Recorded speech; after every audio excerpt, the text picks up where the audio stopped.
Seja bem-vindo, seja bem-vinda a mais um Invite, o programa que é a casa do mercado de negócios no esporte no país. E hoje eu vou fazer diferente, hoje eu vou direto para meus convidados, porque assim, a gente já está conversando há uns 40 minutos, então acho que eu nem preciso nem apresentá-los, porque a resenha já estava rolando desde muito antes. Então eu recebo Eduardo Musa e Ilcinho. Duda, 3 Olimpíadas, uma Copa, gestor de carreira do Neymar por quase 6 anos, presidente da Confederação Brasileira de Skate. Currículo bom, né? Imagino que eles dão muito trabalho, né? Eu dei sorte. Né, cara, é trabalho, mas quando a gente, assim, é uma coisa que eu sempre quis estar, então não posso reclamar, mas dá trabalho, viu? Molecada dá trabalho. Tô ligado. E o Cinho, Palmeiras, São Paulo, Inter, Shakhtar, Philadelphia Union, MLS, seleção, todos os grandes mercados, né, do futebol, você esteve. Hoje tem essa Arábia aí, mais emergente de que era a Ucrânia na minha época, né? Exatamente. Que era a Ucrânia na minha época. Como é que foi atuar nesses diferentes mercados para você, como experiência pessoal e, claro, como esportista? Cara, como experiência pessoal foi, primeiramente, né, obrigado pelo convite, um prazer estar aqui. Cara, foi bom, foi muito bom. Eu parei para analisar minha carreira, eu falei, cara, acho que eu joguei em pouco time. Mas aí eu sou preguiçoso, não gosto de mudança, não gosto de sair de casa, então acho que é por isso que eu ficava muito tempo nos clubes. Mas, cara, eu nunca tinha saído de São Bernardo, para a Ucrânia. Cara, é um choque de cultura animal. Até o menino que ajudava a gente lá falava, não, no Brasil é assim e tal. Ele botava a mão na gente e falava, vocês não estão no Brasil, tá? Eu falei, pô, ele tem um ponto. E é completamente diferente, cara. Mas culturalmente, pra mim, pra minha família, acho que a gente ficou mais fortalecido. Meus filhos também, eles acostumaram com essa mudança.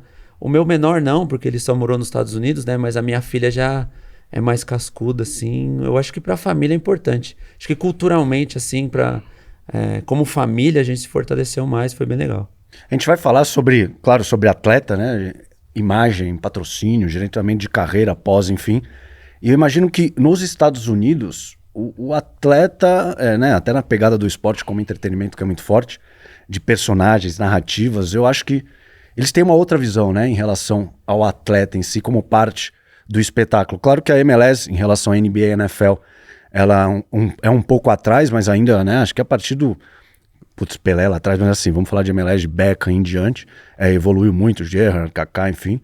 Então, como é que quando você esteve lá, naqueles anos que você esteve lá, como você vê esse olhar do americano pro esporte e pro valor que ele dá pro atleta? Cara, não só pro esporte, tá? Eu acho que culturalmente, assim, eu tava até comentando com um amigo meu que o debate presidencial, ele para o país e todo mundo vê. Não é que vai passar, não vou ver, vou fazer outra coisa. Não, todo mundo vê.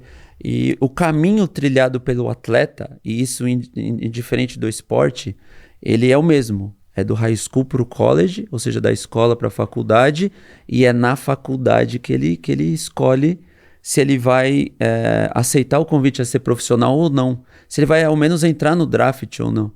E quando a galera sai da faculdade, ele já sai completamente orientado. Politicamente, financeiramente, ele já tem uma ideia, ele tem uma postura diferente. No Brasil, a gente sabe que não é assim, né? No Brasil, desde a minha época de base, os moleques paravam de estudar com 14, 15 anos. Então não dá para exigir muito do jogador que ele saiba, e isso até é um ponto de crítica meu que eu faço nos meus vídeos e lives, que o jogador, por mais que ele ganhe, pode ganhar 100 mil e pode ganhar 10 milhões, cara, se interessa pelo financeiro. Vai procurar saber porquê das coisas, sabe? Vai procurar saber de imposto, como é que faz. Pouca coisa, o básico. Não precisa ser especialista. Não precisa ser o Duda. Pode ser tipo assim, cara, vai saber o básico. Vai saber como funciona o país que você está jogando, como é que funciona o imposto. Cara, é seu dinheiro, seu patrimônio. Muitos deles, quando acaba, também não se importa quando vê já foi, acabou. Então, tipo assim, cara, isso é E o americano, como a gente estava dizendo, é completamente diferente. Completamente diferente. O cara vai buscar saber, procura, pesquisa. Ele sabe de tudo que acontece no país, na política, nos números. Ele está completamente informado. Então, culturalmente, E aí eu tava conversando com o Duda aqui, tipo assim, né, eu não queria ir pra parte de gestão de carreira, como ele trabalhou há muito tempo, só que agora, tipo assim, pode ser um caminho pra mim, e talvez essa é uma parada que eu faria com meus jogadores, sabe? Cara, ó, não, Vici, toma conta. Não, vem aqui, você precisa saber, é seu patrimônio, é sua vida, é sua carreira, sabe o básico, o quanto você ganha, o quanto você paga de imposto. Tem até uma história no Philadelphia Union, eu tinha um amigo brasileiro que ele falou isso, eu tô ganhando menos. Eu falei, como assim você tá ganhando menos? Achei estranho, né? Porque claramente eles não atrasavam, porque a liga que pagava, né? Ele falou, eu tô ganhando menos, me prometeram isso, eu tô pagando isso. A gente começou a fazer umas contas grossas. Aí ele falou, mano, tô recebendo menos. Eu falei, cara, você não tá considerando um imposto. Você paga um imposto. Aí ele falou, tem isso? Eu falei, tem, cara. Assim. Aí ele falou, poxa, faz sentido. Ele, não, beleza, então eu tô ganhando certo. Aí eu falei, tá, mas e se eu estiver mentindo pra você? Eu vou te enganar? Aí ele falou, Aí ele me olhou, eu falei, mas você não tá mentindo não, né? Eu falei, cara, vai pesquisar, velho, mas você não tá ganhando menos não. Você tá ganhando certo, mas, cara, isso é um alerta pros atletas. O Wilson já começou com um assunto que pra mim é fundamental e uma diferença grande quando a gente fala de Estados Unidos e Brasil. Eu até recentemente, num programa, conversei com o André Zanota. André Zanota é um executivo, não sei se você conhece. Conheço, o diretor do Dallas. Isso, Tá lá, eu assisti. Tá lá há 6 anos. E ele fala que muitas das vezes ele tem problema em convencer o atleta a assinar um contrato profissional, porque se você assina um contrato profissional, você não pode ir para a universidade e ganhar bolsa. Então tem essa questão. Mas o esporte nos Estados Unidos ele é todo baseado no sistema escolar. Então não existe essa divisão, como o Wilson falou agora, né? O atleta do Brasil, quando ele começa a despontar, infelizmente, em algum momento ele tem que escolher escola ou futebol. E isso, obviamente, que traz um prejuízo para a carreira dele. Aí você abre um espaço para empresários e agentes, e tem agente bom e tem agente ruim, né? Como todo segmento profissional. E alguns prezam pelo paternalismo, tipo, você não precisa fazer nada, se só jogar futebol que eu penso em tudo. Só que esse cara que tá jogando futebol ali com 18, 20 anos tal, ele tem uma certeza, a carreira dele vai acabar em algum momento. Pode ser hoje é mais longevo, né? A preparação física te dá condição de você jogar até 35, 40, tem alguns casos, né? Mas ela vai acabar e você precisa ter noção, ter controle da sua vida, porque as coisas vão continuar, e mesmo que você ganhe muito dinheiro, como é o caso do profissional do futebol, que realmente tem uma remuneração acima de mercado, só que isso de um dia para o outro vira zero, se ele não se preparar para que isso aconteça. Então um ponto importante do que o Wilson toca é essa questão da informação, né? E eu tomara que ele entre nesse ramo, porque eu acho que precisam de mais agentes e empresários incentivando a independência do atleta, não aquela coisa do paternalismo, eu faço tudo, você só joga. Isso, em algum momento, a conta chega. Mas você acha, Duda, e o Sim também, claro, que como o atleta é muito do hoje, é muito do imediatismo, se você tentar colocar isso na cabeça dele, vai ser difícil? Porque, assim, ele fala assim, pô, mas do quê? Que eu vou me aposentar daqui a 15, 16 anos? Não, isso eu penso na frente. Mas tem que vir nessa, que nem até o estudar. Do jeito que está hoje, eu acho que é difícil você parar e querer que um atleta aprenda em uma semana. Sim, claro. Tudo da vida dele. Mas tem momentos chaves da carreira. Renovação de contrato, assinatura de contrato, mudança de país, uma série de coisas que você tem ali a oportunidade, como o senhor falou agora do imposto, né? Nenhum profissional vai saber a carga tributária do mundo inteiro. Mas, obviamente, ela existe e é diferente da do Brasil, em alguma situação. Então, o jogador precisa... tudo bem, é um caminhão de dinheiro? Sim, é um caminhão de dinheiro, na maioria das vezes, né? Não sempre, mas é um caminhão de dinheiro. Só que tem um caminhão de imposto inserido nesse caminhão de dinheiro. Imposto é por exemplo, trazer o dinheiro de fora para cá, como é que faz? Qual a melhor situação? Por que trazer e por que não trazer? Essas situações dá para empresário, família, ir se informando e ir fazendo com que não só a família, mas o jogador também, vai entendendo que, obviamente, é o futuro dele que está ali, né? E ainda hoje, você vê algum tipo de mudança nesse sentido, Duda? Você que lidou com atletas durante muito tempo. Eu acho que as redes sociais ajudam um pouco... Do mesmo jeito que às vezes pode atrapalhar por falsa informação. Claro. Eu acho que melhorou, mas está longe do ideal. Eu acho que o montante atrapalha. Porque os moleques estão ganhando 1 milhão. E aí fala, não, tô ganhando 1 milhão. Quanto que eu gasto? Gasta, sei lá, uns 50 mil. Tá pago. E aí vai fazendo esse tá pago. E, cara, é complicado. Eu duvido que a minha galera, Da tua os geração? ex-atletas, não, os atletas em geral, eles tenham atenção a isso, tá? São poucos os que eu vejo com pouca informação, Cara, assim, eu vi com um atenção. número da NBA que me chamou muito a atenção.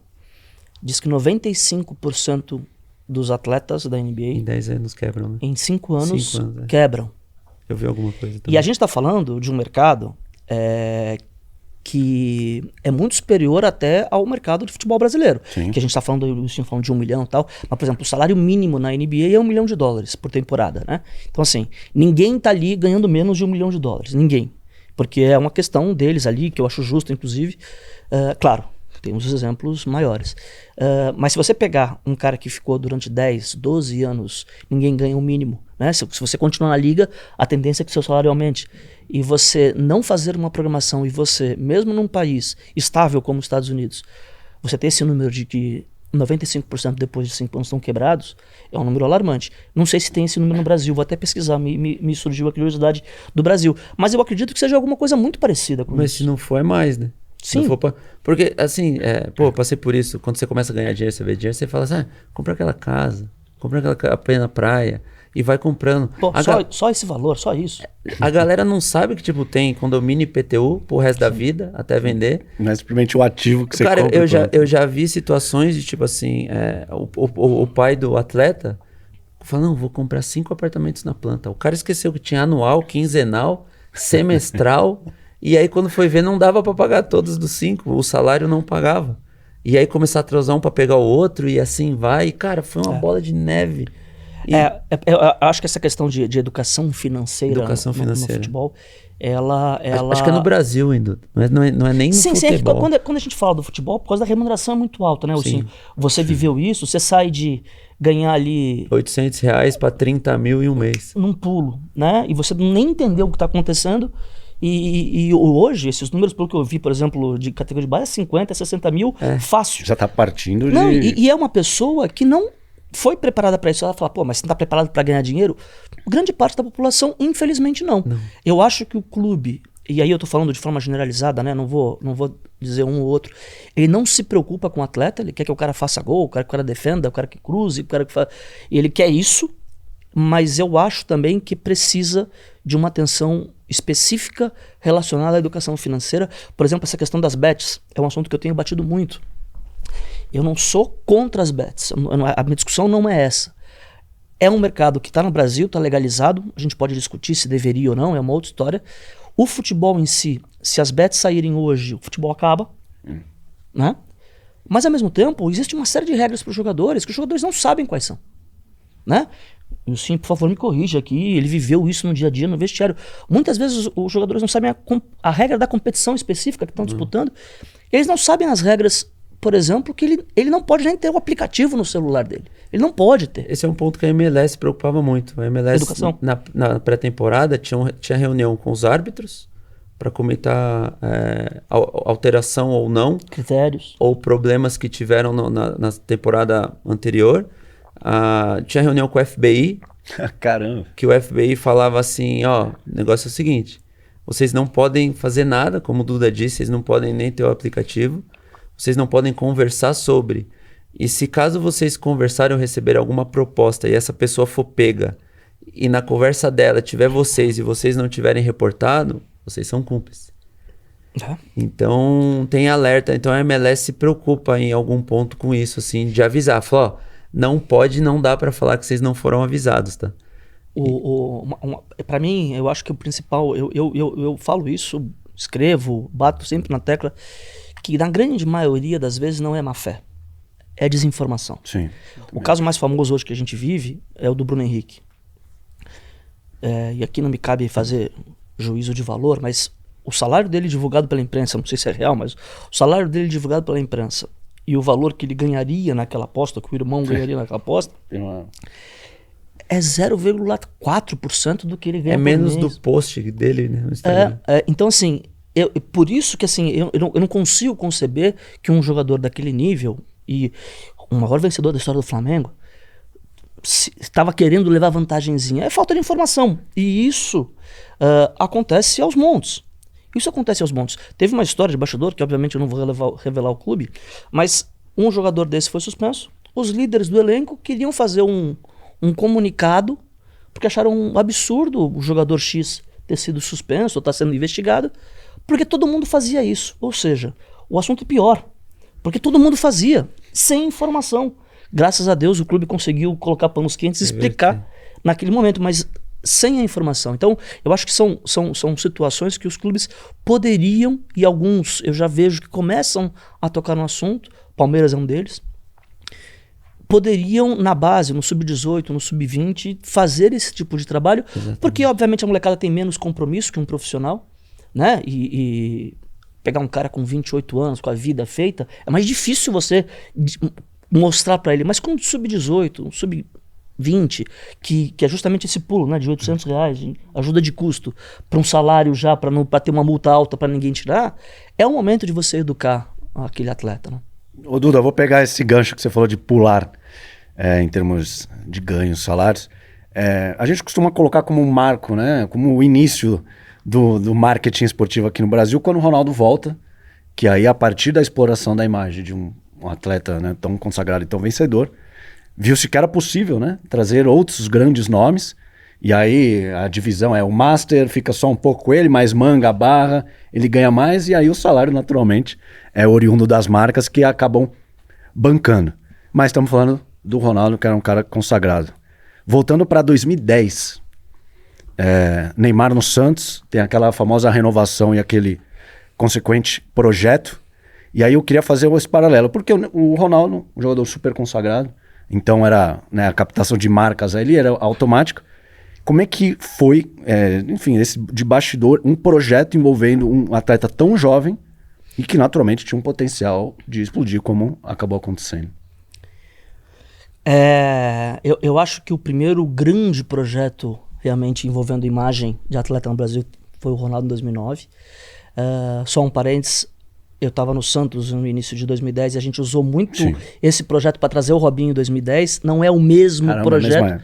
Não é o mesmo projeto, mas o conceito de utilizar a imagem de um cara que a gente não pode esquecer que em 2010 era o camisa 10 da seleção, estaria na Copa. Ele era um dos caras de confiança do Dunga, né? Então ele estaria na Copa. Mas a questão do Neymar foi muito pela possibilidade da gente ter um espaço vago naquele momento ali de ídolo do esporte no Brasil. O Ronaldo super ídolo, mas já estava caminhando pro final da carreira dele.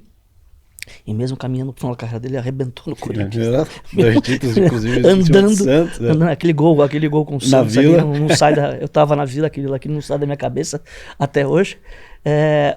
E a gente utilizou os conceitos, na verdade, de um projeto que todas as partes envolvidas precisavam entender que seria um processo. Ali não dava, se alguma parte, né, envolvida tivesse alguma necessidade imediatista de resultado, a chance era grande.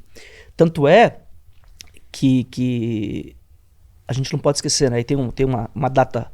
Eu fui oficialmente pelo Santos elevado lá à condição de cuidar da carreira do Neymar ali pelo clube, né, representando o clube, dia 15 de setembro de 2010. Uma data qualquer, mas foi a data daquela famosa briga com o Dorival. Então à tarde, 3 da tarde, eu recebi o telefonema, fiquei feliz da vida, vou tocar o projeto Neymar. E à noite já estava na crise. À noite a gente pegou todo o projeto, aquelas 20 páginas, rasga tudo. E virei à noite na casa do Neymar pra gente falar sobre coletiva, ele, a família ali. Foi um momento até que eu guardo com muito carinho, por conta da participação da mãe, do pai, numa outra situação. Mas foi um momento marcante que ali começou, a gente usou o conceito do que foi apresentado, do que foi assinado por todas as partes, mas a gente teve famosa mudança de rota por conta daquela crise inicial. Mas foi também uma realização pessoal minha, porque eu sempre acreditei nisso, no mercado de imagem de jogadores atrelado ao esporte, ao entretenimento, e eu achava que poderia vingar no Brasil. Claro, também não posso ser hipócrita em dizer que acharia que a gente ia chegar no nível que chegou com o Neymar em 2010, 11, 12 aqui no Brasil. Mas foi uma experiência maravilhosa. E também acho que foi um momento grande de marcas chegando, né? Ao Santos e também atrelando ao Neymar e também aquele elenco que acabou Sim, também o Santos sente tinha uma sucesso. participação, né, no faturamento Sim. do Neymar ali, né? Foi um acordo, o Santos tinha que garantir um mínimo pro Neymar, e o Santos tinha uma participação. Eu fico muito feliz quando você faz um levantamento de quais são as marcas que estavam ali com a gente no momento, não só pelos valores envolvidos, mas principalmente pela qualidade das marcas. Eu acho que isso foi um ganho muito importante para o esporte ali, obviamente para o Neymar, mas muito importante para o esporte. Se você ver, a gente tinha uma característica que não é comum, eu acho que até, não vou dizer isso como informação, mas é um achismo da minha parte. O Neymar ele tinha um patrocínio de 3 concorrentes, que era Johnson & Johnson, Unilever e Procter & Gamble. Os 3 com um contrato que hoje eu sei que essas empresas evitam contratualmente, mas eram 3 marcas distintas, mercados, segmentos diferentes, mas as 3 empresas tinham o patrocínio do Neymar naquele momento. Então isso, assim, tenho muito carinho por aquele momento. E você até escreveu, acho que no LinkedIn, sobre o case da Nextel, se não me engano. Nextel foi Que demais. aí você falou sobre o alinhamento de valores, né? De DNA. Sim. A gente tinha uma proposta de uma outra Operadora. Naquele momento, um valor um pouco maior do que o da Nextel, mas a Nextel contava uma história. Para quem não lembra, né? O pessoal, a Nextel nem existe mais hoje, mas naquele momento... Comercial na praia, né? E eles tinham uma campanha muito parecida com isso. Se você ver as personalidades que faziam a campanha do Nextel, aquilo que me ganhou, aquilo que me fez defender internamente o fato da gente fechar com a Nextel, porque contava a história da pessoa como ela era, quem era ela, não simplesmente anunciar um produto. Nada contra anunciar um produto, né? Eu trabalho nesse mercado. Sim. E acho que as pessoas têm que anunciar produto, as marcas têm que se envolver. Mas a campanha da Nextel, o conceito ali naquela época, criado pelo Guga, então na Loduca, era de vender a pessoa do jeito que ela era. Não era o negócio bonitinho, era eu sou assim, tô tentando melhorar. Então não era o leilão, era o projeto. Aquilo ali foi... A gente optou pelo valor menor. Mas tanto é que um desfecho final, a Nextel propôs pra gente, a gente conversando ali, então faz o seguinte, antes de você fechar, eu te apresento o roteiro antes, e você vai ver o que eu tô te falando. Então isso, casou legal demais, porque aquele momento foi um momento de expor o Neymar real ali, não aquela coisa que vinha acontecendo de bagunça, Ele apareceu muito rápido, muita novidade na vida dele, aquela briga com o Dorival, que na verdade nem foi com o Dorival, né? Foi com o assistente do Dorival, que ficou famosa por ser briga com o Dorival, mas nem foi com o Dorival. Claro. E aí isso causou a demissão do Dorival, a imagem do Neymar pagou um preço ali maior do que deveria, mas a gente tinha um caminho de reconstrução. E aí passou logo em seguida por Red Bull, mas principalmente por esse comercial de Nextel que deu uma reposicionada em quem era o Neymar ali de verdade. E quando ele vai pro Barcelona, que aí dá aquele salto de um atleta que já era mundialmente conhecido, mas a partir do momento que você vai pro mercado europeu, naturalmente tudo acaba sendo impulsionado. Pro Duda, qual foi o maior desafio profissional que você encontrou nessa transição de futebol brasileiro pro europeu? 2. Acho que 2 que eu posso citar, assim. Claro que alguns, mas 2. O principal que a gente estava conversando aqui, o Wilson, que é a questão da adaptação. Eu acho que o Neymar ele teve uma possibilidade de ter pessoas facilitando a adaptação. Sim. Porque, tudo bem, Barcelona não é Donetsk, né? Assim, a diferença cultural é menor da Espanha para a Ucrânia, né? Mas existe uma diferença cultural. Desde... né, eu vou dar um exemplo ridículo, mas a gente chegou final de julho lá, dia 29 de julho em Barcelona. Agosto fecha tudo em Barcelona. Então, se quebrar alguma coisa na tua casa, você vai ter dificuldade de você arrumar, porque todo mundo as férias deles, tem isso. Então, desde coisas ridículas, pequenas, essa foi um ponto, eu acho que a gente conseguiu dar um suporte para ele de adaptação. Ele não chegou em hotel, ele já chegou em casa. Uma casa escolhida pela proximidade com o centro de treinamento, proximidade com o aeroporto. A vida desses caras é aeroporto, então isso tem que ser levado em conta, porque você vai viajar 2 vezes por semana, 1 vez por semana no mínimo. Então a gente pensou nisso, proximidade de CT, proximidade de aeroporto. Então ele chegou com casa. E aí, no lado mais de imagem, foi transformar esses contratos em contratos mundiais. Alguns já eram, mas os outros a gente teve que adaptar alguma coisa, liberar segmento que talvez não tivesse aqui no Brasil. Por exemplo, a gente tinha um patrocínio no Brasil que era o segmento de baterias, né? Então ficou uma coisa restrita ao Brasil e assim, ajeitar esses, eram 11, 12 contratos, também foi uma coisa Só? que... Foi suave. Foi uma coisa que também foi um desafio legal, gostoso do ponto de vista profissional mesmo, que era uma coisa que eu sempre quis encarar e encarei no mais alto nível. Não, é fantástico. Eu lembro que teve até um tour, né, pelo Japão, se eu não me engano, que o Barcelona fez. Então acho que foi uma época também de muita entrega, muita agenda comercial. Teve. Esse foi um caminho. E se a gente parar para pensar, essa questão de mudança cultural, o Neymar ele saiu de um Santos acostumado a treinar 2 períodos. Eu não sei como é que você encarou isso lá, mas treinava 2 períodos sempre, né? Só um ou outro momento que era só à tarde, representação, mas normalmente os Santos eram 2 períodos. E chegou para uma cultura no Barcelona, você só treina de manhã, à tarde você se vira. E dormia em casa no dia do jogo, né? Apresentava na tarde do sem jogo, concentração. almoçava. Então, os 6 primeiros meses foi inclusive quando da decisão de contratação do preparador físico e do fisioterapeuta, que até hoje estão com o Neymar, que é o Rosa e o Rafa, que se você analisar assim, friamente os números do Neymar, o segundo semestre de 2013, que foi o primeiro semestre dele lá, não é tão bom, mas aí quando esses caras chegam, ele começa a treinar 2 períodos novamente, cozinheira, brasileira, parece uma besteira, não é.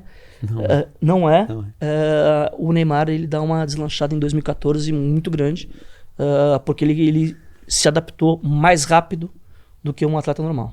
Cara, parece que não, mas você demora 1 ano para encontrar um arroz que faz sentido, né? Que parece com o seu do Brasil aqui. Você demora ali 1 ano para você encontrar o cardápio, adaptar as coisas, porque culturalmente também não tem o arroz e feijão ali no mercado da esquina ali. É difícil pra caramba encontrar. Você deve ter, por exemplo, obviamente que a diferença da Ucrânia para o Brasil cultural é muito maior, né? Como é que você fez o começo? Porque você ficou bastante tempo lá, né? A gente levava quase que tudo, tá? Na bolsa, Arroz, feijão, essas coisas. Porque 4 anos? Foram 3 anos, ao todo foram 7, né? Foram 3 anos e meio a primeira, 3 anos e meio a segunda. Você voltou depois, verdade. Só que aí depois a gente sai, por causa dos conflitos lá, a gente vai para Kiev, que tem um pouco mais de facilidade para encontrar, mas mesmo assim ainda é difícil. Mas para Donetsk a gente levava tudo. Levava desde tangue até bis, levava, cara, tudo. Era absurdo. E não encontrar. E no inverno na Ucrânia era mais pesado. Se não estocasse carne também, não tinha entrega de carne, porque era muita neve. A neve bloqueava as estradas e não tinha entrega de nada. E aí tinha que ficar ali com as opções do momento, cara, é complicado. Não, e é uma coisa que as pessoas às vezes criticam, mas é exatamente isso, né? Porque quando você é transferido do Brasil para o exterior para trabalhar no teu escritório XYZ, no segmento XYZ, você tem que continuar entregando, mas você tem de segunda a sexta, sábado e domingo, você tem como organizar a sua vida. Esses caras continuam tendo que entregar fisicamente, psicologicamente, jogo, competição, viagem. Então, o entorno, principalmente a família, é muito importante porque, imagino como os teu pai e tua mãe te ajudaram muito. Você tem quantos anos? Eu tenho, hoje? Você tinha lá quantos anos? Eu tinha acho que 24 para 25 anos. 23 para 24 anos. Como você falou, né? Não tinha saído de São Bernardo e de repente... De repente eu tô em Donetsk. Não, e chego num dia todo sol estralando 30 graus, deu uma semana menos 20. Nossa. Tudo branco, escurece 2h30 da tarde. Mas como é que é isso, assim, receber... Você, jogador profissional, você recebe uma proposta de um mercado, né, como o ucraniano. Como é que foi pra você isso? Porque, óbvio, depois a gente olha, campeão da Copa da UEFA, acho que foi em cima do Werder, né, se não me engano. Foi 2008. Na época não tinham tantos brasileiros, mas já tinham brasileiros no elenco. Então, assim, olhar depois, suave, né? Mas como é que é isso? Com proposta em mãos, falar, caramba, eu vou, mas às vezes eu queria outro mercado, italiano, espanhol, enfim... Como é que foi pra você naquela época, quando chega a proposta e você pensa nesse plano de carreira na Europa? Cara, meu pai era contador, né? Então ele era matemático, assim. Tudo pra ele era número. Tanto é que numa conversa lá, e aí com o Wagner Ribeiro, que era meu empresário na época, ele falou, Wilson, futebol é ingrato, a carreira é curta e às vezes o cavalo passa selado uma vez. Bem raro passar a segunda, mas na maioria não passa. Então, se tiver uma oportunidade da gente fazer, alavancar os números, é bom, vai ser bom para você, para sua família, para seus filhos. E aí eu tive essa oportunidade e a gente decidi ir. Só que, cara, o momento mais assustador para mim foi quando tava eu, meu pai e minha mãe dentro do avião, que eu já tinha rescindido com São Paulo, tinha assinado com o Shakhtar e falei, puta, agora é de verdade. Agora o bicho pegou e, cara, chega na Ucrânia, as letras são diferentes, o idioma é diferente. O país deu uma guinada, assim, cultural é completamente diferente. Dá um baque, acho que na cabeça de todo mundo, né? Meu pai e minha mãe têm que demonstrar força, mas tá tão perdido quanto eu. Então, cara, é difícil, assim, é bem difícil. E ainda fui com meu pai e com a minha mãe, né? Sim. Alguns meninos chegaram lá ou com amigo, ou só com o empresário. E aí é pior ainda, né? Porque o empresário dá assistência ali 1 mês, 40 dias, E no precisa máximo tocar 2. a vida dele, Porque né? precisa tocar a vida dele. E aí o cara vai embora, mas deixa a casa organizada? Tá, a casa tá organizada, mas tá vazia. Sim. E aí você volta do jogo, do treino, de uma vitória, de uma derrota. Você precisa daquele apoio, daquela resenha, você não tem. E aí, cara, o psicológico é absurdo. Isso é um ponto importante. Eu conversei uma vez com o André. O André, que chamam de André Balada, né? O atacante. É, sim. e ele tava falando, logo depois que ele foi para Kiev, né? E essa decisão para um moleque ali, né? Moleque no bom sentido, mas para um garoto novo. E ele fala muito bem. Quando você vê o número, você fala, eu quero ir. Esse é o ponto. Eu quero ir. Só que depois de um tempo, esse número tá na tua conta. E quando você faz o câmbio do número, você fala, mano, já tinha que estar lá. Não, mas aí depois de um tempo, esse número passa a fazer parte da sua vida, só que é isso que você falou. Casa tá vazia, já tá ali. E detalhe, Depende de mim, esse sozinho. número para de fazer sentido bem rápido, mais rápido que as pessoas imaginam. O cara ganha bem, ele vai olhar o extrato lá, faz sentido ele tá lá. Cara, o cara tá pegando fogo em casa, tá completamente perdido. E o número para de fazer sentido em 3 meses. Menos 10 graus de Não, você sai e congela tudo. Então. Teve um apartamento que eu morei lá que eu tinha que tirar um tanto assim de neve na mão, porque o carro tava embaixo de neve. Então são coisas que eu não tô fazendo de coitadinha aqui não, mas são coisas que a gente passa. Né? São escolhas. E outra, a gente vai ganhar moral lá dentro do Shakhtar após o título de 2008. 2009 acho que foi, né? Que a temporada europeia acaba 8, no ano 9. seguinte. Então, de 2007 a 2009, a gente era o primeiro a chegar no refeitório. O último prato a ser servido na mesa era dos brasileiros. Blusa, a gente, tipo, cara, os meninos até tinham um pouco mais de mais blusas que eu, porque é o material da Season que é entregue, né? Passou isso, irmão, é o que tem, não quer, vai comprar. Então, tipo, a gente era meio que maltratado, entre aspas, assim, né? Deixa eu te perguntar, Wilson, não pela situação que a Ucrânia hoje vive, né? Mas, desculpem, é que eu você tá em casa aqui. É que me surgiu aqui. Você tá em casa, mas pô. Você hoje, se você fosse orientar um outro Wilson indo para um mercado similar àquele que você encontrou na Ucrânia, eu não vou dizer igual, porque hoje a situação da guerra muda muito, mas o que você acha, o que você faria diferente, o que você aconselharia um menino indo para uma situação dessa? Tenho que ir porque profissionalmente é muito bom, mas... Então, é que só somando uma informação, na época eu gastava $10 mil por semana de telefone normal. Caramba. Hoje tem o FaceTime. Sim. Então hoje o menino que vai, ele vê o pai e a mãe aqui, né? Ele conversa com a namorada, com o amigo, faz até videochamada com 3, 4. Então você consegue passar um tempo mais você tá sozinho, mas você tem um tempo mais de qualidade. Então, do mesmo jeito que o futebol dentro de campo muda, o fora dele também mudou. Então, tipo, hoje talvez, se eu conversasse com o menino e falar, pô, isso como é que é? Eu falei, cara, vai, vê e tenta... você tá aqui pra quê? Pra que a gente escolheu? O porquê primeiro e depois pra quê? Por que você escolheu? Você escolheu pra dar uma condição melhor pro seu pai e pra sua mãe? Pra garantir seu futuro? Se apega nisso. Então, eu tenho um motivo para estar aqui. Então, é isso. Eu vou mudar a vida do meu pai e da minha mãe. Ponto. Você sentiu falta de algum apoio naquele momento ali? Alguma coisa que você faria hoje? Cara, apoio não. Apoio eu tive do meu pai e da minha mãe. E aí, na época, eu namorava a minha esposa, né? A gente tá 20 anos juntos. E quando eu decido que ela vai pra lá, porque eu tô 6 horas na frente. Ela tava terminando a faculdade para trabalhar.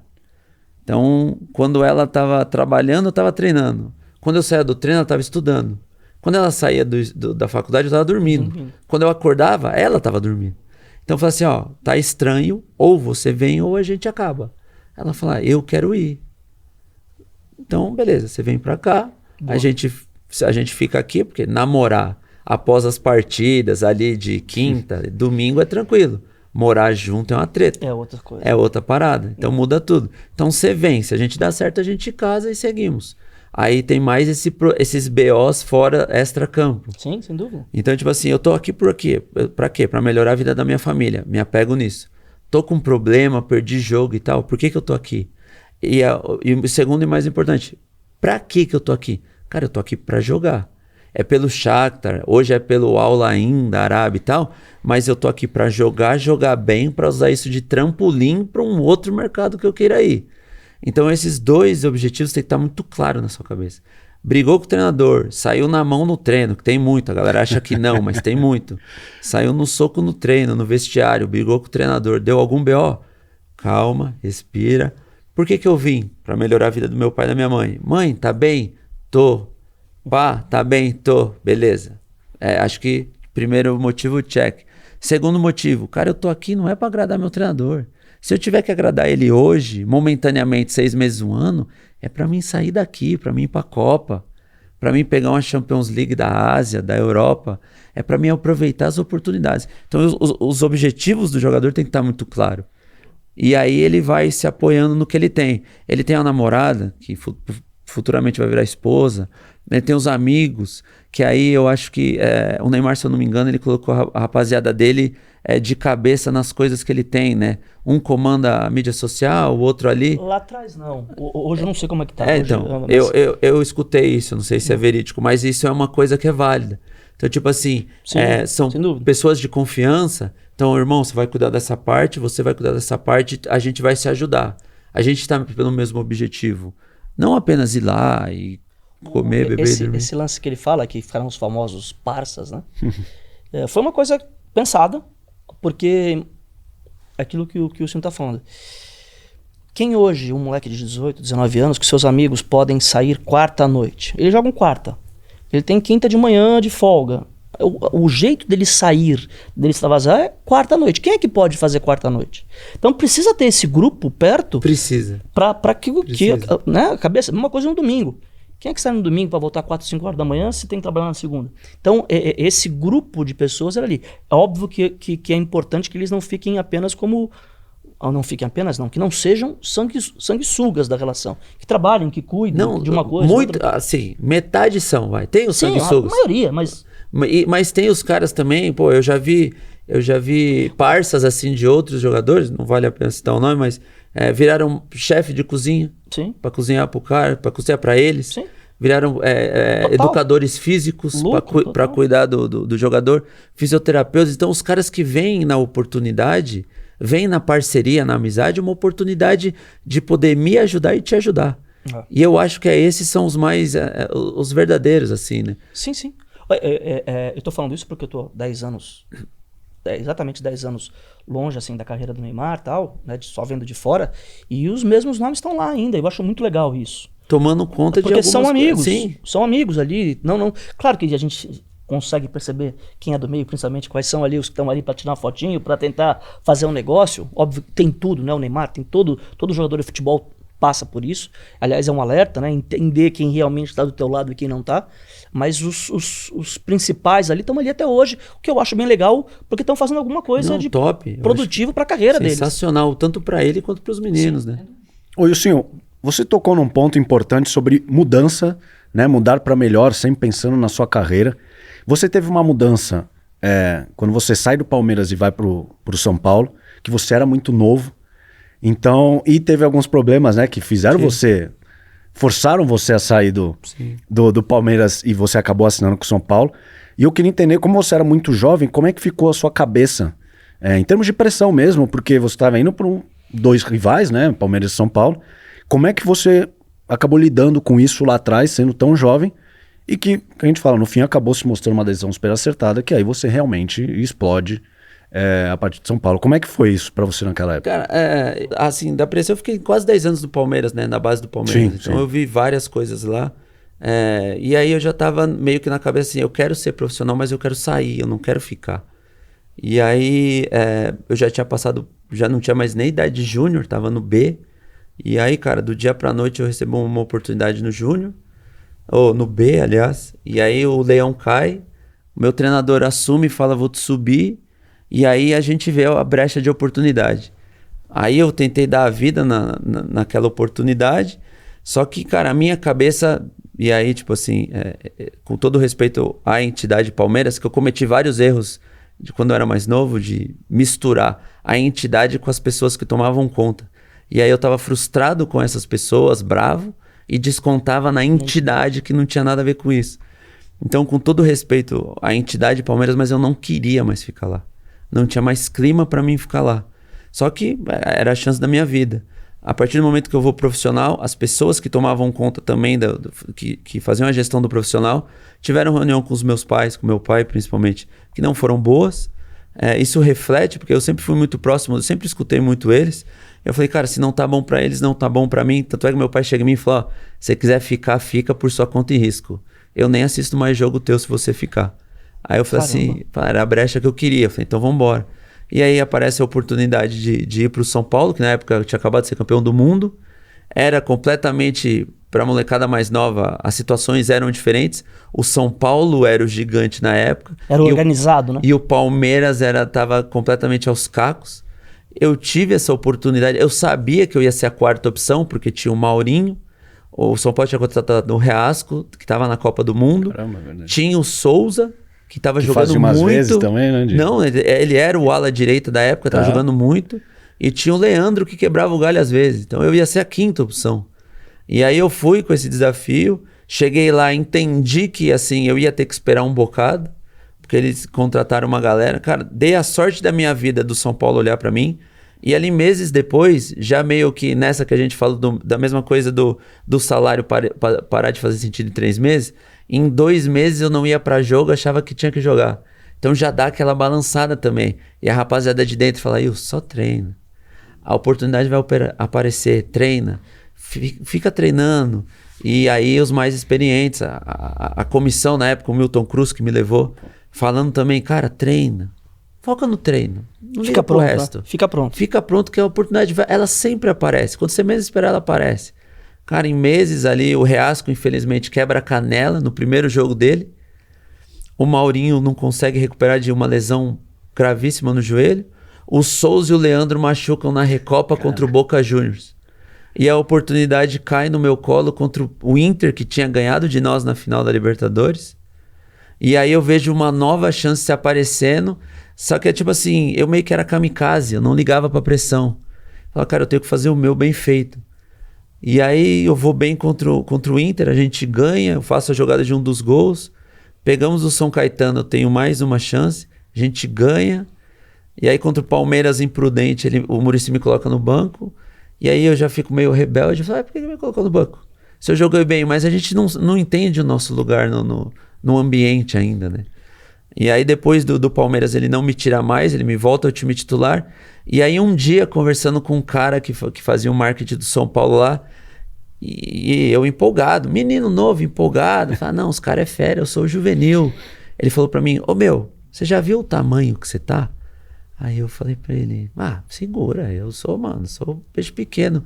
Ele falou, tá, a próxima vez que você for no Morumbi, olha as placas de publicidade e olha quem são os jogadores que estão nas placas.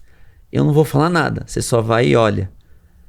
Aí eu fui, aí no aquecimento a gente dá aquele trote em volta do campo. Para chegar até o campo tem publicidade. Eu fui, olhei, falei, caramba. No trote, em volta do campo, no aquecimento, eu olhei também, tinha 2 jogadores só nas placas de publicidade.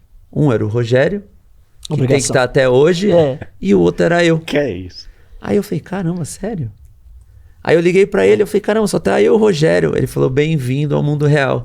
Ele falou, hoje você tem um tamanho que você não faz ideia do tamanho que você tem.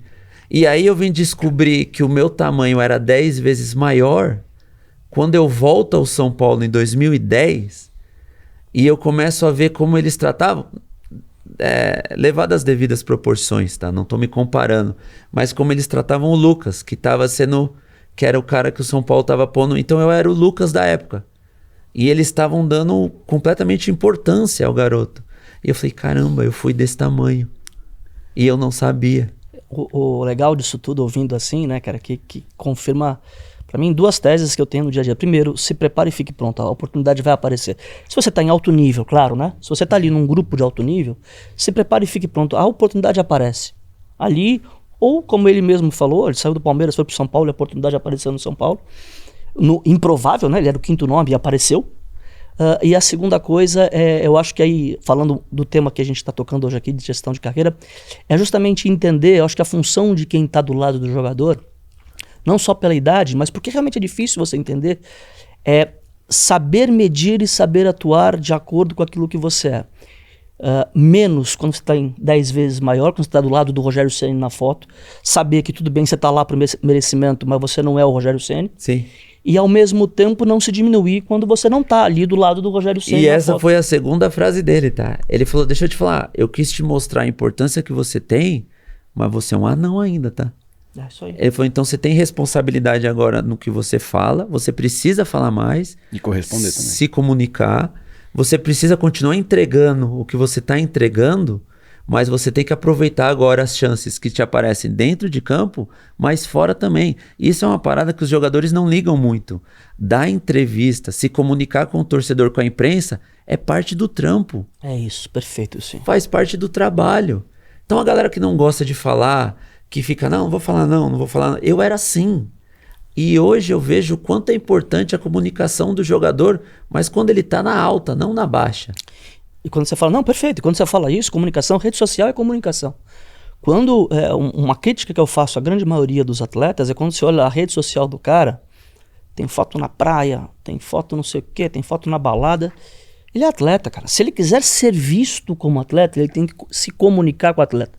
Todo mundo, qualquer profissão, você tem o tempo livre, você tem a sua família, você tem que aproveitar, tá tudo certo. Mas quando você se comunica como celebridade, vão te tratar como celebridade. Pro bom e pro mal. E como você se comunica pro atleta, vão te tratar como atleta. Não, mas é tão fácil resolver isso, né? Faz outro Instagram, coloca só os parça e fecha. Exato. Coloca a foto do, sei lá. É a luta contra o ego, né? É a luta contra o ego. Então, eu acho que isso também, eu acho que poucos têm, alguns claramente têm, mas poucos têm, eles ficam fazendo isso que você falou. Eles não entendem o tamanho deles, eles ficam achando que é um normal. Não são normal. Sim. E eles vão ser cobrados. Então, cara, faz um Instagram, dá na mão do parça que virou assessor, toma conta. Sim. Mas só coisa profissional. Sim, é isso. Esse aqui é meu. Então, tipo assim, essa gestão também faz parte. Muitos empresários também não ligam pra isso, tá? É uma coisa que eu vejo também. Comunicação como um todo, mas os empresários não ligam porque ele liga pra transferência, né? Isso. Pro resultado, pro número estatístico hoje, né? Bastante que você tem acesso. Mas o processo de comunicação, ele é um processo realmente. Como o senhor está falando aqui, que é perfeito a análise, é o seguinte: a entrevista de hoje, a entrevista daqui a 15 dias, a entrevista daqui a um mês, e assim por diante, isso vai construindo a sua imagem, vai construindo perante ao público quem você é. Até as entrevistas pós-perda. Sim, que eu acho que, cara, você pega os jogadores depois que perde, não quer falar, cara, vai e fala. Não é demérito perder. Sim. Não é demérito jogar mal. Pô, a gente é ser humano. Eu sou treinado para isso, eu sou pago para isso, mas eu conto muito. Hoje eu tenho contato mais com o torcedor, né? Eu sei quanto eles são apaixonados. E o argumento na maioria deles é: pô, ganha muito, treina todo dia e não consegue executar. Eu falei, cara, eu vou contar uma história para vocês. A gente tava indo para um jogo da Champions League, Chelsea e Shakhtar. Eu tava entrando no vestiário para trocar de roupa. Depois daquele momento, você chega, vai a campo. Fica ali na resenha, vê o campo como que tá, vê a atmosfera. Pô, muito louco, Champions League. Os caras já estão treinando a musiquinha. Você toca o telefone. A minha esposa, acabei de ser roubada no McDonald's. Roubei tudo, não sei o que eu vou fazer. Eu tive que entrar pra trocar. Olha a minha cabeça no banco, como que tava. Sim. O cara entra em parafuso. Então o cara pode ter recebido uma mensagem, uma ligação. Graças a Deus não deu nada. Eu consegui contatar meu empresário na época. Ele foi até ela, resolveu. Mas é uma variável que... Mas é uma variável que o cara pode ter uma notícia, uma mensagem que pode mudar o rumo da partida dele. Então o cara é ser humano. Por isso, Edu, que eu gosto muito de falar sobre a diferença. Hoje, infelizmente não, mas ficou popularizada a questão, tudo é marketing. Marketing não é tudo marketing. Você fazer um comercial para a marca X é um negócio, não é marketing. O marketing e o profissional, o bom profissional, e hoje o Brasil está muito melhor nisso, mas o bom profissional, ele constrói a sua história, a sua comunicação Aos poucos. Não tem milagre, né? Tem muito milagreiro, às vezes, vendendo por aí. Faz um post, resolve. Não existe. Faz um post e resolve. Fica até a dica para os jogadores, né? Além do empresário, que a maioria só cuida da negociação e tal, e do parça que cuida do Instagram, por que não contratar um cara que conhece de marketing, né? Comunicação. Porque, tipo, vai vir o cara pro parça falando assim, vamos fazer essa propaganda?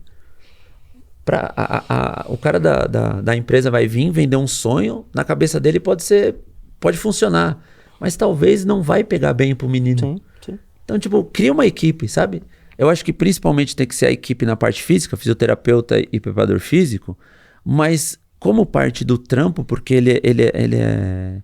Cara, o jogador não é só dentro do campo, é fora do campo também. Então contrata uma pessoa de marketing, cara. E tá tudo bem, o cara também não... É porque existem jogadores com carisma, com 100 e faz parte.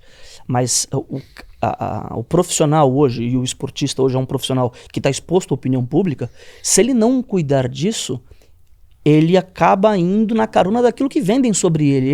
Ele não conta a história dele, ele não se posiciona do jeito que ele quer. Essa é a minha crítica quando falam que é tudo marketing. Nem tudo é marketing, às vezes é só uma ação comercial e pronto. Ô Duda, vou pegar até carona no que o Wilson falou sobre a questão da placa com o Rogério. Pô, aí também entrando na parte da Confederação Brasileira de Skate, e aí vamos tentar unir, né, o trabalho que você fez com o Neymar também.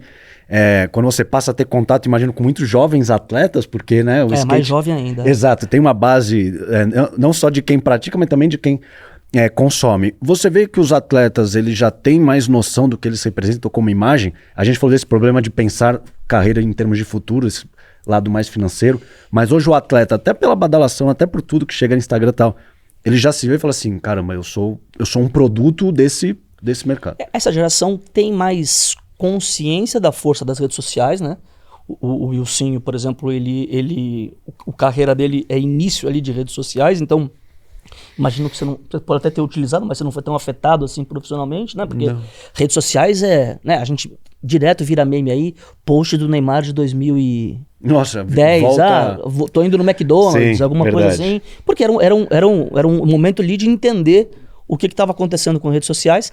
Hoje não, né? Hoje a molecada já nasceu nessa era, eles têm sim. O que eles confundem, e é uma crítica que eu faço, que tem gente que confunde a profissão de esportista com influencer. Uhum. Uma coisa é você utilizar da tua profissão para expor aquilo que você faz. Outra coisa, né? Eu brinquei até conversando com o Juca, e eu tenho um corte aí com o Juca que fala muito isso. Tem jogador hoje, atleta, e aí tô falando de skate também, e é a mesma situação, muito preocupado com o corte, pouco preocupado com o seu desempenho. Então, no skate, ele está mais preocupado em garantir a filmagem de uma manobra, para aquilo reverberar ali na rede social dele. No futebol, se o cara der um chapéu ou uma caneta, para ele acabou o jogo, para ele, porque ele já tem lá alguém que já filmou, e é isso que ele vai jogar na rede social dele. Só que ele esquece que se ele quiser viver disso, aquilo é muito pouco. Sim. Né? Pode reverberar na família, na rede social, mas pro mercado, pro bastidor, todo mundo sabe quem é quem ali, né? Então, eu acho que essa que ainda se faz um pouco de confusão, aquilo que a gente estava falando de construção de imagem. O corte é importante, o corte é válido, mas se for uma coisa real e se for uma coisa constante, que você está crescendo, né? O ciclo é muito curto, né? O ciclo é muito curto. É uma carreira corte, que a gente...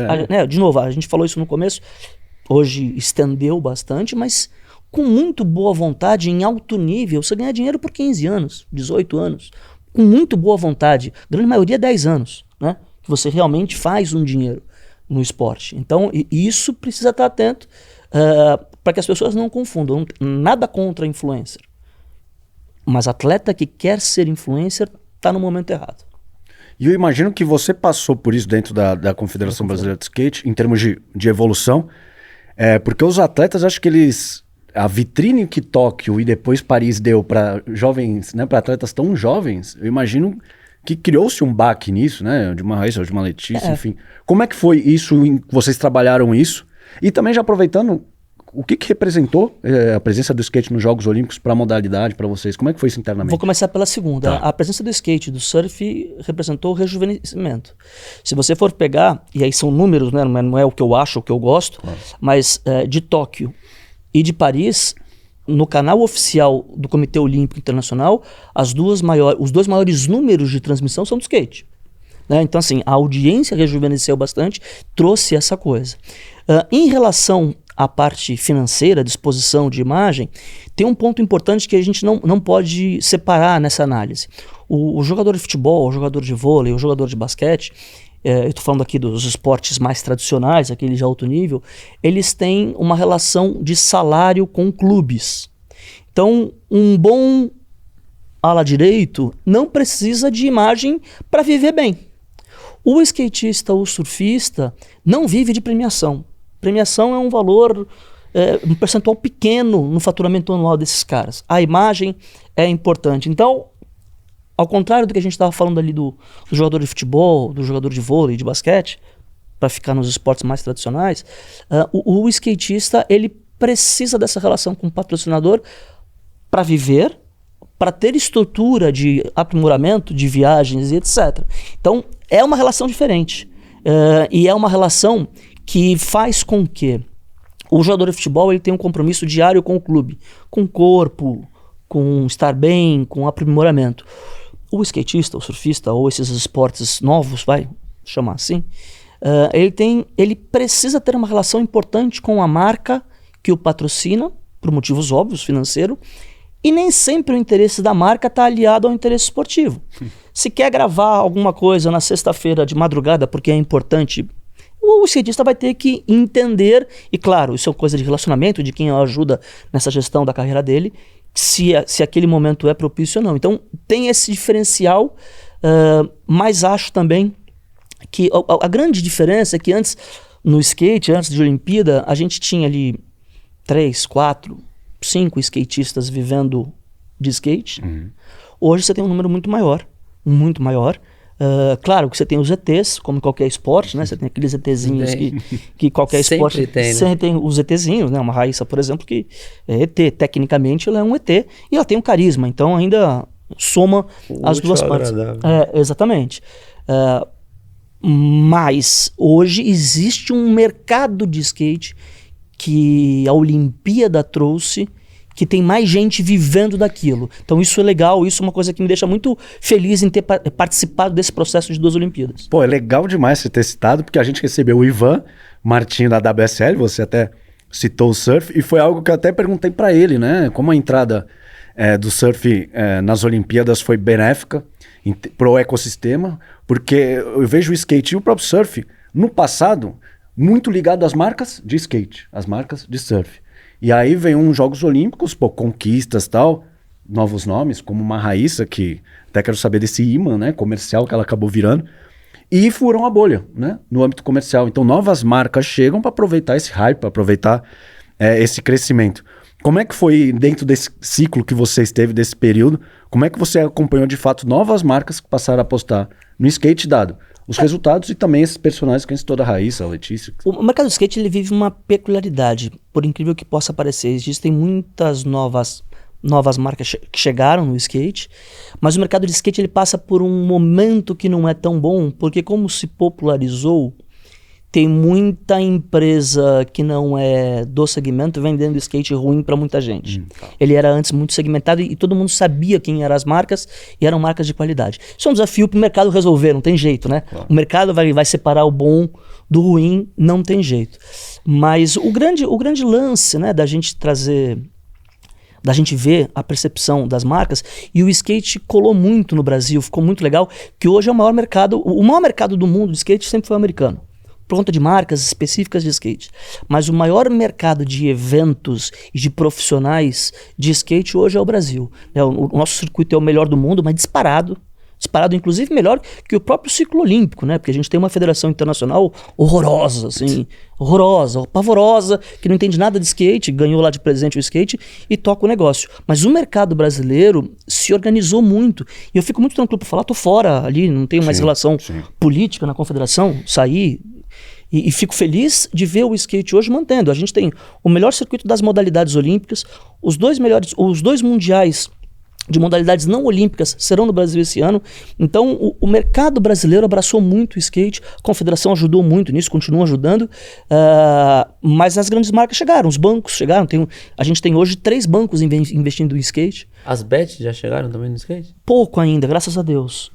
Não, graças a Deus eu digo porque o esporte individual, né, ele é muito suscetível a isso, né? Eu peguei um dado de tênis, tá? Mas eu não sabia. Eles são dados oficiais de denúncias, tá? Não de bastidor. Muitas vezes, quem joga campeonatos menores de tênis, financeiramente é melhor ele perder sobre uma aposta em segunda rodada do que ganhar o campeonato. Ele ganha mais dinheiro perdendo por causa de manipulação de resultado. Então isso é muito ruim. No skate ainda não chegou forte, eu ainda não tenho, pelo menos, noção. Patrocinando não tem ninguém ainda não. A gente falou de jovens atletas, né, de se verem como marcas. Eu queria ouvir de você sobre a Raíssa, porque olhando de fora, e quando a gente fala jovem, é jovem com força, né? Porque Tóquio ela tinha o quê? 15? Ela tem 2 medalhas olímpicas, ela tá velha com 17 anos. Então, exatamente. Mas ela me parece muito madura nesse âmbito de entrega com marca, de relacionamento. Cara, eu vejo muita similaridade com esses 2 ETzinhos que eu convivi, que é Neymar e Raíssa, em relação a isso, a entender aonde eles estão e o momento que eles estão. Claro que como confederação, a nossa tática de Tóquio era exatamente o oposto, é que ela não percebesse a pressão. O fato de ser uma Olimpíada fechada por causa da Covid, não tinha torcida, ajudou bastante. Eu acho que foi fundamental, inclusive, para a Raíssa não entender a grandeza de uma Olimpíada. Ela tinha 13 anos, né? A gente não pode esquecer isso. Então, E a de Paris ela sentiu um pouco. Eu acho que ali a gente teve alguns problemas de preparação que fazem parte. Mas no fundo, o carisma dela, né? De novo, né? Não é só o carisma. Ela tem a sorte, por isso que eu chamo de ETzinho, que ela tem a questão técnica e a questão do carisma. E a gestão comercial dela é muito bem feita. Eu posso ter algumas críticas relacionadas ao desempenho esportivo, mas são muito de bastidor, muita coisa ali. Mas a gestão comercial dela, e é o tema que interessa pra gente aqui hoje, ela é muito bem feita. Ela se alia a marcas que ajudam e são marcas muito boas. Então, nesse ponto de vista, eu vejo a Raíssa com muito futuro pela frente. A gente, na pior das hipóteses, a Raíssa tem mais 3 Olimpíadas, né? Eu digo na pior, porque ela vai ter, essas 3 Olimpíadas que eu tô contando, ela vai ter 28. Eu ia falar isso, ela não vai ter nem 30. Não, tem 28. A conta que tem, porque ela tá com 17 hoje. Los Angeles, 28. Vai fazer 20 em Los Angeles. Então, mas 24 na Austrália, não sei aonde que é a próxima, ela vai ter 28. Então, eu digo assim, né? Porque dá para ir mais. Na modalidade dela, a longevidade. O atleta, o skatista, ele começa a chegar ali na subida da Brigadeiro com quantos anos? Na modalidade dela, na modalidade dela, o masculino, eu vou usar o masculino como referência porque o feminino é muito novo. A modalidade é muito nova pro feminino. E tem uma japonesa que é bem nova agora também, que tá todo no mundo. Pra você ter uma noção, no pódio de Tóquio e de Paris, ninguém tinha mais de 16 anos. Mas isso vai aumentar, tá? Isso vai aumentar. É uma questão do machismo introjetado no skate mesmo, que não deixar umas meninas aparecer, agora elas estão aparecendo. Mas o masculino, cara, você tem cara hoje com 29, 30 anos brigando bem ainda no street. No parque, que é a piscina lá com um obstáculo no meio, aí a idade reduz porque necessita muito mais do físico. Mas no street, que necessita do físico, óbvio, mas você tem... É uma modalidade mais técnica, não te exige tanto do físico. Por isso que eu digo assim, que eu acho que ela tem muita chance de até para mais 4, aí, com 32 ela aguentar. Aí. Mas aí depende de cabeça, de aguentar, objetivos, motivação, porque ela tem ainda uma motivação óbvia, que é ganhar a medalha de ouro, que ela não tem. Eu acho que na próxima ela tem tudo para ganhar, agora precisa ver como a vida dela se encaminha, lá, né? Isso que eu ia até perguntar, por mais que você não esteja lá, mas foram Tóquio e Paris, e o Brasil chega... Em 28 chega forte. Não, o skate brasileiro chega forte. É que cada vez a medalha olímpica para alguns países, o skate é uma medalha barata do ponto de vista de preparação. Então. No vôlei é uma medalha muito mais cara, né? Estrutura, futebol, então nem se fala. Então muito país que não tinha muita tradição no skate tem investido pesado. Então a briga se tornou muito maior. Antes o que era Brasil, eu digo antes de Olimpíada, Brasil, Estados Unidos e talvez a Austrália, o Japão chegou muito forte em Tóquio, que não tinha uma tradição competitiva, tinha uma tradição de skate, mas não competitiva. Agora a China está investindo os tubos, tanto que eu tenho notícia, tem 8 técnicos brasileiros morando na China, de skate. E tem outros países da própria Europa, que você pega 1, 2, 3 caras, se você criar ali uma estrutura pequena para eles, esse cara briga. Então, vai ter uma briga muito grande, mas o Brasil ainda é um país favorito a medalhas em 28, fácil. Porra, legal demais saber, porque ainda tem uma Copa no meio, então é bacana viver esses ciclos, né? Oi, o senhor, falando um pouco de pós-carreira, a gente até citou essa questão de muitos atletas que acabam quebrando, porque de fato não se prepararam, ou atletas que assim, que estão bem de vida e fugiram, né, dos holofotes, enfim, por uma decisão. Mas, cara, é legal que você, nesse pós, se reinventou demais. E seguiu muito dentro desse meio digital, que, pô, obviamente ganha cada vez mais força. E eu vejo você participando dos principais canais, né? Até, pô, GE.TV, você foi embaixador da TNT, né? No Esportes no Paulistão, se não me engano. No Paulistão. Madhouse, Kings League, enfim. Você tem uma entrada muito fácil, muito fluida, e você consegue dialogar muito bem com essa nova geração. Então você acabou se encontrando nesse pós também na comunicação, porque daqui a pouco eu falo que também tem um pouco de gestão aí, né? Cara, o pós é complicado, né? Como o Duda falou, o jogador não pense que vai parar um dia, Sim. que vai acabar o suco. E ele tem que pensar nisso, né? E eu não pensava, achava que seria treinador alguma coisa, mas aí a rotina, os problemas, o dia a dia fez com que eu não escolhesse ser treinador, porque, cara, é maçante. Eu sou meio sincerão, sou igual minha mãe, sabe? Boca dura. Eu ia ter atrito com o jogador em uma semana. Eu ia ser mandado embora com 15 dias e 2 porradas. Então eu preferia... Mas eu sou para-raio de confusão, né? Eu gosto da confusão. Então eu falei, acho que diretor é minha área. Vou estudar para isso, fiz 2 cursos, fiz um mestrado. Mas para entrar nessa área eu vou ter que me pegar um pouco na política. Vou ter que ali engolir uns sapinhos no começo. Sim. O que eu acho que eu não conseguiria. Então, tipo assim, foi outra decisão. E aí os vídeos surgiram, a parte da comunicação, que começou com os vídeos, surgiram estudando. Mas aí a gente, estudar inglês, o cérebro ficava gigante. E aí conversando com os amigos meus ali no computador, comentando para eles sobre os highlights, os melhores momentos dos vídeos. Pô, Wilson, fala isso no vídeo. Pô, eu falei, cara, não aguento mais fazer essas coisas, velho. Eu falo, mas vocês editam e vocês colocam ali, tudo bem. A gente faz. E aí foi se construir no canal. Aí recebi um feedback. Eu gosto dos feedbacks ruins, eu não gosto dos bons. Eu vou nos ruins. Se começa, pô, sou seu fã, eu pulo. Caramba, gosto de você, pulo. Caramba, que bosta. Eu falei, opa, vou ler esse até o final. Aí eu vou ali no ruim e o cara falou, pô, falar dos highlights é fácil. Mas o jogo não foi assim, você tem que ver o jogo inteiro. Eu falei, pô, esse cara tem um ponto. Eu vou ter que começar a assistir os jogos. Aí comecei a assistir os jogos e começava a dar a minha opinião mais concreta, mais, né, opinião sincera. E foi começando a entrar ali e ver como me comunicava. Nunca achei que faria isso, não me via fazendo isso, mas gostei, cara. Gostei muito, consigo me comunicar na internet. A rapaziada demorou um pouco para entender minha linguagem, um pouco, mas a galera que me acompanha consegue entender. Eu adaptei um pouco da linguagem também, tirei um pouco da gíria, coloquei um pouco mais da linguagem formal, mas ainda me comunicando na internet. E, assim, experiência você adquire fazendo, né? Então, cara, abracei, fiquei imensamente honrado quando a TNT me convidou para ser embaixador. Fui embaixador de São Paulo.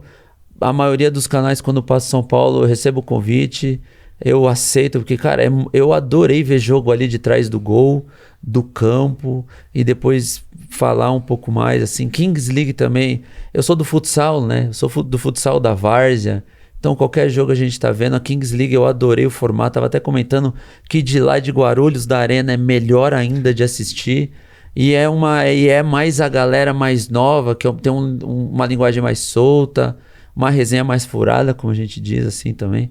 Então, cara, é um negócio que eu tô gostando muito em fazer, tô procurando estudar, me especializar na forma de pensar, na forma de falar, respeitando, obviamente, o lugar onde eu tô, né? Que a TNT tem uma linguagem, a Paramount tem outra. GETV. A GETV é um pouco mais solta. A Kings League é completamente diferente. O Arquibancada Tricolor que você fala, a galera já tá mais ali pelo profissional, pela informação, pelo sério. Aí eu faço um conteúdo do São Paulo no meu canal, que é completamente mais na resenha furada. Então, tipo, isso é bom. Eu gosto. Eu tô tentando agora sair um pouco só dessa imagem de São Paulo, São Paulo, São Paulo, que eu tô querendo furar a bolha, também abrir outros horizontes, né? Abrir o leque de opções. Mas essa parte da comunicação me pegou, assim. Hoje meu foco principal é mais nessa parte de comunicação mesmo. Não, mas é legal que parece que, assim, vira chave, né? Porque no Arquibancada Tricolor você, de fato, tem um olhar mais técnico, porque às vezes fala muito de tática e tal, do São Paulo em si. E aí vira uma chave na Kings League, que é aquela baderna boa. Ah, não, aí... Então você consegue ir nesses dois territórios muito bem. Eu adoro, inclusive. Eu prefiro mais mais algazarra. Na Kings League tá o Gil Canalha, que é um comunicador nato. Tem o Luquinhas, que é do Counter-Strike. E tem eu, que é um ex-atleta de futebol. É 3 caras completamente diferentes, cara. Mas, mano, é muito bom. Eu adoro. E até você também fez um curso de gestão, né? Pelo CBF Academy. Eu fiz Isso é para agregar? Cara, você acha que... É que assim, quando você joga, quando você tá dando suco, você é fera, né? Não, vem, você vai acabar com nós, você vai chegar no time aqui, a gente te quer. Você encerra a carreira, os caras falam, então, você tem algum certificado? Você não tem nada, você não tem preparação. E aí eu fiz um mestrado numa universidade de Londres, com apoio da Liga. A MLS dá bastante esse apoio para os aposentados também, né? Eles oferecem vários tipos de curso. Eu recebo e-mail direto. Inclusive, esse daí foi num e-mail que eu recebi. Eu fui lá ler, eu falei, opa, um mestrado na área de diretor esportivo que funciona para todas as áreas, assim. Demorou 2 anos, eles me aceitam. Não tenho curso superior, mas na entrevista com a faculdade, eles falaram, cara, você tem 15 anos de carreira, você já tem conhecimento suficiente para conseguir pular essa parte direto para o Master. Terminei, né? Aí no CBF Academy para fazer aquele network, conhecer uma galera, também saber como que no Brasil, porque é diferente, né? O curso britânico é a MLS é parecido, mas tem um outro caminho, um outro jeito de lidar com as coisas. E no Brasil é completamente diferente, né? Mas esse é o caminho que eu mais acredito, assim, de ex-atleta estudando porque eu acho que é uma mistura, jogando contra mim, que eu não sou ex-atleta, mas eu acho que é uma mistura perfeita para futuro dirigente, que a gente tem muito pouco, né? A gente teve lá atrás, aqueles antigos cartolas, aqueles engraçadões, cada clube tinha o seu, que era meio dono do negócio. Aí recentemente a gente pegou esses cartolas antigos, fez uma limpezinha de imagem, colocou uns caras que falam bem, né? Mas que no final das contas estão ali e não sabem o que está acontecendo. Mesmo. Eu acho que o futuro é esse, é ex-atleta com o estudo. Eu acho que também, do mesmo lado que tinha só aqueles... Não, só o fato de eu jogar há 20 anos me dá. Não te dá. Te dá uma vantagem se você estudar. E dá uma vantagem mesmo. Porque o ensino hoje, depois de ter feito curso, e a vivência do dia a dia. Quando o dia a dia é do refeitório, do ônibus, da pré-temporada, da briga, por que o técnico tá brigando com um cara que tá jogando bem que ninguém sabe, mas tem o bastidor. Então, esse tipo de coisa é uma vantagem do ex-jogador. Se fizer curso, eu acho que é imbatível. Mas sabe que eu penso igual você, né, Duda? Eu também acho que eles cobram muito do profissionalismo do jogador, do treinador, mas eu acho que todo mundo ali tem que ter qualificação em alguma coisa, tem que ser profissional. O dirigente não pode ser o primo do amigo sei lá, e ser colocado ali na parceria, né? Juiz e dirigente é o pior nível profissional que a gente tem no futebol hoje no mercado gigante. E aí eu penso exatamente igual você, eu acho que o jogador que se qualifica para tal função, ele tem um plus. Isso não quer dizer que ele vai ser melhor ou pior, mas talvez ele entenda um pouco a situação um pouco diferente. Mas no Master que a gente fez, os professores falaram que na Premier League, os treinadores que não têm... Tem o treinador e o manager, né? Os treinadores que têm um manager que foi ex-atleta ou que tem o curso de treinador, eles se sentem mais ameaçados. A relação é pior. É pior. Os treinadores que não têm o manager, que foi alguma coisa no futebol, que é só um manager do time, que foi CEO de uma empresa, ou tem um curso, eles se sentem mais confortáveis, eles não se sentem ameaçados. Cara, na minha cabeça não faz sentido, porque que fique claro a minha relação com o treinador. Eu tô aqui para resolver os BOs que não é para você resolver. Sim. Eu tô aqui para te dar sustentação e apoio. Da porta para dentro é você, da porta para dentro sou eu. Não interfere no meu trabalho que eu não interfiro no teu, a não ser que você pergunte. Eu passei muito isso no skate, porque, pô, eu não sou skatista. E no início eu sofri uma grande rejeição por isso. Mas quando eles entenderam que eu estava ali para resolver problemas, eu não estava ali para escalar a seleção, eu não estava ali para dizer quem é o melhor na manobra X, Y, Ou dar Z, nota para manobra. Para dar a nota. É claro que no final, o palpiteiro, como qualquer brasileiro, eu dava palpite adoidado, mas palpite na arquibancada. Eu nunca entrei, por exemplo, numa sala de juízo. Influenciando uma decisão. Nunca entrei. Mas depois eles perceberam que o meu objetivo ali era dar uma estrutura e condições para os caras fazerem o trabalho deles. Então, por isso que eu acho que ex-jogador com essa visão e treinamento, que é o caminho que o Ilcinho está fazendo, eu acho que é o futuro de dirigente no país. Porque dá a ele a vivência e depois o estudo da questão técnica de como tocar aquele circo todo, que no final das contas não é igual a uma empresa, óbvio. Pô, legal vocês falarem isso, que o Mauro Silva, né? A gente recebeu o Mauro Silva aqui, 10 anos de Federação Paulista, e ele falou que ele faz parte de 2 grupos no WhatsApp, do Penta e do Tetra, né? Que ele foi Tetra, e ele falou assim, caramba, eu fico lá mandando mensagem nos 2 grupos pra galera virar executivo, né? Se profissionalizar. Mas ele falou, mas caramba, tem muita resistência. Poucos ali quiseram, né? O Juninho Paulista, por exemplo, é um deles, mas que muitos ali não têm esse objetivo e, de fato, preferem, né, continuar onde estão. Será que na sua geração, o Ilcinho, isso já muda um pouco? Cara, eu acho que até não. numa preocupação? Assim, na minha, não considero nem minha geração, assim, porque são poucos, né? Sim. O Edu Gaspar, que é considerado um dos melhores, e eu fiz o meu trabalho de conclusão de curso com ele. Ele foi muito bem no Arsenal, né? E agora ele sai para trabalhar com... Tá no grupo no Forte, Marinax, né? O Paulinho, que tá fazendo um trabalho excelente no Mirassol. Mas tirando o Alessandro, que passou pelo Corinthians, o Fabinho Soldado foi jogador, que é uns caras ainda mais velho que eu, né? Sim, uma geração antes. Da minha geração, assim, talvez só o Paulinho, que é próximo de mim, mas não tem muito jogador indo por esse caminho da gestão, que eu acho que falta. Porque, assim, com todo respeito, e desculpa a palavra, mas eu já vi cada pateta que não sabe nada de bola passando ali pra, tipo, tomar uma decisão... cara, cada coisa que a gente vê no dia a dia ali que não faz o menor sentido, velho.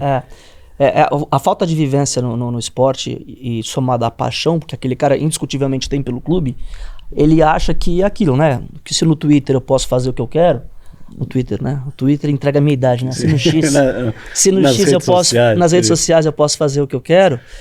Quando eu tiver a oportunidade de assumir ou participar de uma administração do clube, eu vou fazer aquilo que eu quero. E é por isso que a gente chegou, e coincidentemente, na semana passada eu escrevi um artigo para o Marketing Esportivo falando isso. Eu acho que a gente está a caminho, acho que a gente não está ainda, mas a gente está a caminho a passos largos para uma situação parecida com a Espanha, onde só vai ter Barcelona e Real Madrid no Brasil. Flamengo e Palmeiras estão numa distância muito grande. E eu não estou falando de paixão. Não torço para nenhum desses 2 clubes. Mas a distância financeira deles dá até eles a chance de errar. Né? E um dado, a maior contratação da história do Palmeiras é o Paulinho, que basicamente não jogou esse ano. Tudo bem, jogou e resolveu o Mundial, né? Também pagou a contratação e um gol, né? Pagou ali. Mas de forma prática, o Paulinho pouco ajudou, não é culpa dele, óbvio, uma contusão, mas o Palmeiras está tão organizado que até a maior contratação dele da história, e o Palmeiras está tendo um ano maravilhoso, porque está organizado. Tem até chance de errar, porque foi contusão, mas poderia não funcionar. E estava tudo certo com o Palmeiras. Agora, os outros times, ao contrário, no desespero, fazem grandes contratações e se ela não funciona, vai pro buraco.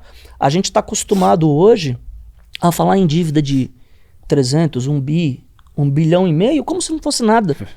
Os clubes estão correndo um sério risco. Eu entendo sinceramente que tem clube que está correndo o risco de fechar. E a torcida ainda gritando, queremos jogador. Eu entendo a torcida gritar isso. Mas a torcida, muitas vezes, com esse tipo de grito, ajuda o dirigente responsável, porque joga pra torcida, assina, traga o Ilcinho, o problema é da torcida, assinei, vou pra casa, se o Ilcinho não funcionar, o clube tá pagando a conta. E hoje, essa diferença, né, e só pra gente falar assim, né, clubes grandes que estão com dívida de 1 bi e meio, E você tem de outro lado Palmeiras e Flamengo, que não tem dívidas, ou dívidas praticamente, né, que fazem parte do dia a dia ali, com um potencial de investimento grande. Então, por isso que a distância está cada vez mais aumentando. Não, e a gente vê esses dois, que nem você falou de uma espanholização, e tem, o Cruzeiro hoje é o Atlético de Madrid, que é aquele que, né, que fica perto, mas do resto para baixo é isso. Assim, criou-se um abismo. Sim. Que a gente já olhando para 2026, a gente fala, não, é isso que falou, pelo menos vai continuar como tá. Não, e o pior, né? Vamos supor, no caso dos grandes, Corinthians, São Paulo, que ainda o jogador prefere ir para Santos, os jogadores escolhem esses times do que escolher até mesmo, sei lá, um time que paga em dia, sei lá, vou dar o exemplo aqui, o Cuiabá, o Mirassol. Então, tipo assim, eles perdem ainda nessa briga por irresponsabilidade e pelas regras também, né? Eu acho que a mudança tinha que partir da... E o grande lance que legal, que dá pra mostrar que futebol dá pra ser feito... É claro que dinheiro é importante em qualquer atividade econômica no mundo, né? E o futebol não é diferente. Então, dinheiro e capacidade de investimento é importante. Mas um argumento fácil das pessoas ouvirem e entenderem é que a folha de pagamento do Mirassol ela é o valor de um grande salário hoje de um clube grande. E o manager do Mirassol é o Paulinho. Preparado. Preparado e entende de futebol. Entende de futebol, sabe jogar o jogo, trouxe pessoas ali, jogadores que já estavam encostados em algum time, trouxe novos talentos, investiu em gente do Mirassol. É claro que isso não é uma regra de bolo, né? Não é simples, todo mundo vai repetir, mas é possível. Ao contrário dos grandes clubes que a gente está vendo erros e assim por diante. Caramba, isso daria um papo só sobre isso, porque o assunto se desdobra em muitas frentes. E, pô, eu vou fazer uma pergunta para cada um, pra gente fechar o nosso papo, que, olha, de verdade eu posso falar que foi um dos melhores, que vocês trocando ideia entre si, o Duda fazendo pergunta, pô, sensacional. Desculpa a intromissão. Não, pô, é o diferencial de fato desse nosso episódio. Ainda mais recebendo vocês tão complementares, eu achei fantástico. E o Sinho, que conselho, que dica você deixaria para aquele jogador, para aquele atleta que caminha para a aposentadoria e que porventura se vê no zero, tão logo pendurar a chuteira?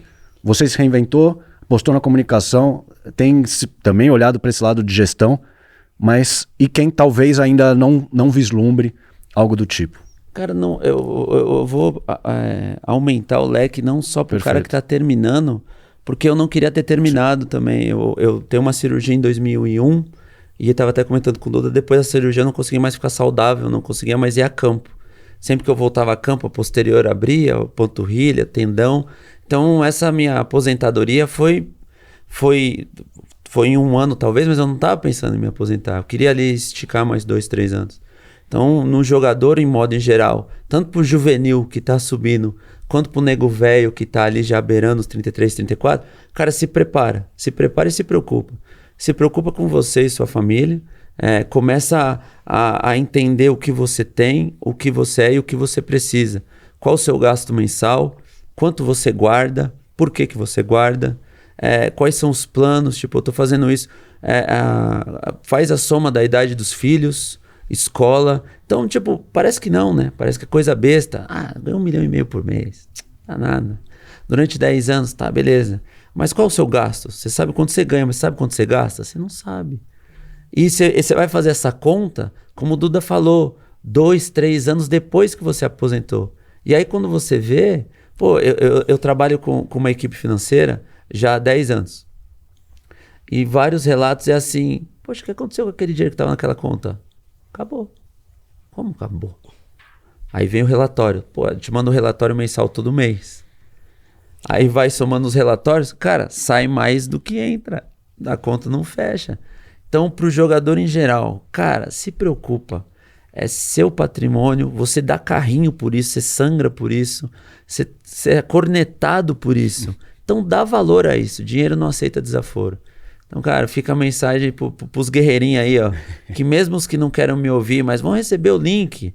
Assim, cara, vai lá, clica no link, clica no relatório, dá uma olhada, dá uma pesquisa. Não custa nada, não dói.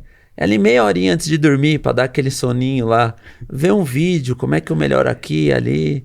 E, cara, cara, preserva a família e cuida do financeiro, que no final tudo dá certo. Que isso, perfeito. Agora contigo, Duda. O que é mais difícil, o que é mais desafiador? Construir imagem, ou construir um ídolo, que seja, ou manter a relevância nesse universo tão efêmero que tudo é corte e em poucos dias já Manter já a se relevância esquece. disparado. Hoje você constrói uma narrativa que você quiser. Se eu quiser parecer bonitão nas redes sociais, a inteligência artificial pega um monte de foto minha bonita e põe uns 6 posts seguidos de foto, cara, o cara bonito. Vai até um terno. Assim. Exato. Mas eu não vou conseguir mostrar constância porque eu não sou um cara bonito. Então não tem milagre. Agora, o grande lance é você construir a sua carreira em cima de verdade. Porque um dia isso acontece, né? Um dia a verdade vai aparecer. Então eu acho que a construção de carreira de um atleta, ela passa por momentos difíceis. Atleta e staff de atleta que não quer passar por um momento difícil, sai do esporte, cara. Vai ter derrota, vai ter momento difícil, vai ter momento que você vai ver que você tá meio que sozinho no meio de uma tempestade e você vai ter que ter força mental, você vai ter que ter calma, como o senhor falou, de respirar, de ver o que acontece e seguir tua vida.